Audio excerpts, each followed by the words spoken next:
예, 더불어민주당 대전 유성구갑 조승래입니다.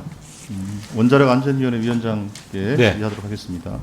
오늘 앞서도 몇 차례 얘기가 나왔습니다만 현재 원안위는 생활주변 방사선 안전관리법에 따라서 재활용 고철에 대해서는 직접 방사능 수치 검사를 하고 있는 거죠. 네. 예. 그런데 그 외에 이제 수입 품목에 대한 방사능 검출은 다른 부처에서 진행을 하고 있습니다. 혹시 그 내용을 알고 계신지 모르겠는데 자료 좀 띄워봐 주세요. 안 계신가요? 예, 그 관세청은 공산품 등에 대해서, 식약처는 농축산물 및 그 가공식품에 대해서, 예, 저기 있는 것처럼 저렇게 방사능 수입 화물에 대한 방사능 검사를 저렇게 다른 부처에서 이렇게 진행을 하고 있습니다. 네.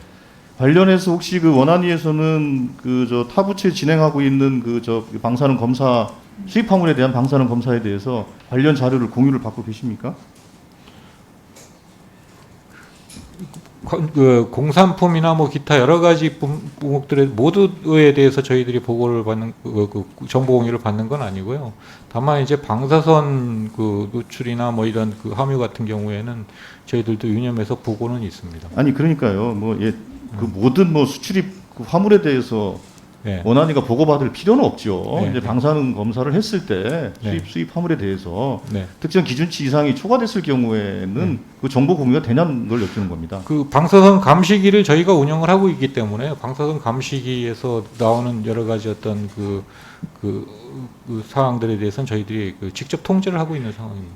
저 모든 품목에 대해 다 직접 통제를 하신다고요? 그건 여- 아니잖아요. 그러니까 여기 모든 이런 것들이 결국 화물로서 들어오는 경우에는 방사선 감시기를 통과하게 됩니다. 그러면은 거기에서 유의나 아니면 그 경보가 뜨게 됩니다. 그럼 뜨면은 그거에 따른 그런 처리를 하는데요.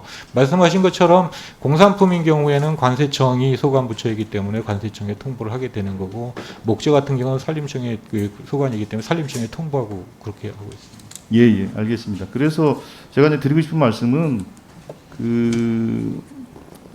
원안위에서 직접 이제 법에 따라서 생활주변 방사선 안전관리법에 따라서 직접 수행하는 거를 제외하고 나머지 품목에 대해서도 제 생각에는 이 법을 좀 개정해서 원안위가 그걸 총괄해서 좀 컨트롤할 수 있는 것이 필요하지 않냐라는 것을 좀 질의를 하고자 제가 여쭙게 되는 겁니다. 그거에 대한 의견 어떠십니까? 위원님 의견도 일단 방사선 감시기를 통과해서 검출되는 그런 부분들에 있어서는 일괄해서 현장에서 즉시적으로 처리하는 것이 마땅하다라는 그런 판단은 충분히 있습니다. 다만 이제 현행 어떤 행정 체계가 각각의 소관으로 분리해 놨다 보니까 이런 부분들이 한 자리에서 효과적으로 예, 그래서 제가 이제 현재 행정 체계가 그렇게 돼 있기 때문에 네. 이 방사능과 관련된 부분에 있어서는 행정 체계를 원안위로 좀 통합 조정하는 것이 필요하지 않겠냐라는 것에 대한 제도 개선을 여쭈는 겁니다. 네, 그런 부분에 있어서 위원님 말씀 유의하면서 저희들도 검토를 하겠습니다. 그리고 검토를 해주셔서 종감 전까지 검토 의견을 좀 제출해 주시길 부탁을 드리겠습니다. 그렇게 하겠습니다. 자, 관련해서 한 가지 더 여쭙겠습니다. 이제 EMP 방호 설비 관련해서 지금 7년째 구축이 진행 중이다 이렇게 저희들한테 좀 보고가 됐는데 이렇게 지연되는 이유가 뭡니까? EMP에 대한 영향 평가가 그렇게 쉽게 빨리 되지는 않은 것 같습니다. 그러니까 미국 같은 경우에도 한 개 원전을 하는데 한 3, 4년 정도가 소요되고 하는 그런 부분들이 있습니다. 그래서 EMP 관련해서는 여러 가지 사업자에게 부여한 그런 요구 사항도 있고 하는데 그런 부분들에 대한 답이 나오는 게 그렇게 빨리빨리 그렇게 되지는 못하는 그런 부분들이 분명히 있습니다. 아니 근데 이제 제가 좀 답답한 것이 보통 이제 이런 새로운 일종의 용역이나 이런 거라고 한다면 먼저는 조금 이제 개괄적으로 큰 틀에서 EMP 방호에 대한 개념이나 시스템을 처음에는 설계를 하고 그거에 따라서 구체적으로 실제로 예를 들면 원자로 하나하나 개별 원자로의 방호 설비를 어떻게 구축할 것인가 좀 구체적인 계획 아니겠습니까? 그렇게 좀 단계를 좀 구분해서라도 좀 진행을 하셔야 되는데 그게 너무 이렇게 늦어진다 이 말이죠. 그래서 제가 드리고 싶은 말씀은 그렇게 먼저 개념과 시스템에 대한 검토를 먼저 하고 그 다음에 구체적으로 그걸 실행 계획에 대해서는 좀 2단계, 3단계로 구축하는 그런 고민들도 필요하다는 말씀 드리는 거고 그런 측면에서 원안위와 한수원은 그런 차원의 EMP 방어 설비 문제에도 좀 접근을 좀 해달라고 주문을 네. 좀 드리고 싶어서 그렇습니다. 네.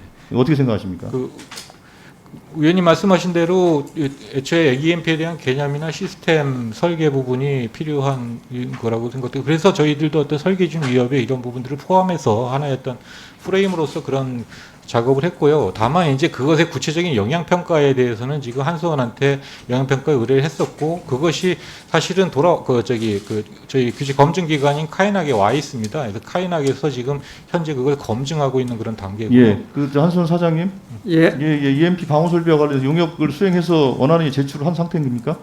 예, 카이낙에 제출되어 있는 상태. 제출된 상태이고, 그러면 그 용역 결과에 대해서 한수원 스스로 평가는 어떻습니까? 아까 의원님께서 말씀하신 대로 그 시스템 설계부터 이제 쭉 반영되는 것이 바람직하다는데 인식을 같이 하고 있고요. 저희가 이번에는 이 평가 내용에 대해서 확실하게 말씀을 드릴 수 없습니다만은 추가적으로 기회가 있으면 시스템 설계 방식으로 처음부터 좀 더 보강된 강화된 설계가 들어가면 더 좋겠다는 생각을 갖고 있습니다. 예, 그러면 그 향후에 그 EMP 방어 설비 문제와 관련해서 어떻게 구체적으로 진행하실 건지에 대해서도 저 원안이와 한수원이 조금 더 구체적인 보고를 좀 부탁을 드리겠습니다. 예, 네, 그렇게 하겠습니다. 해주시고요. 그 한수원 사장님께 연이어 좀 질의를 드리도록 하겠습니다. 아마 그 여러 가지 그 결함에 대한 그 연료병 문제입니다. 폐연료병 이제 결함에 대한 원인 규명이라든지 여러 가지 기술 개발 등의 사유로 그 연료병이 원자력 연구원 등에 이제 반출되어 있는 경우가 있지 않습니까? 예, 그렇습니다. 그렇죠. 그 숫자가 뭐 다발로는 한 8다발 정도 된다고 그러는 것 같아요. 예. 그렇죠. 뭐 근데 전체에 비하면 뭐 얼마 안 되는 거죠. 근데 그게 나중에 그 한수원 측으로 다시 돌아갑니까? 그렇지 않습니다. 일단 그 한수원에서 그 원자력 연구원으로 반출돼서 갈 때는 이 다시 돌아오지 않는 조건으로 현재까지는 가고 있고요. 이게 다시 돌아오기 위해서는 여러 가지 절차를 다시 거쳐야 됩니다. 현재 상태로서는 한번 반출된 것은 원자력 연구원에 있는 겁니다. 돌아오지 않는 조건이다. 예.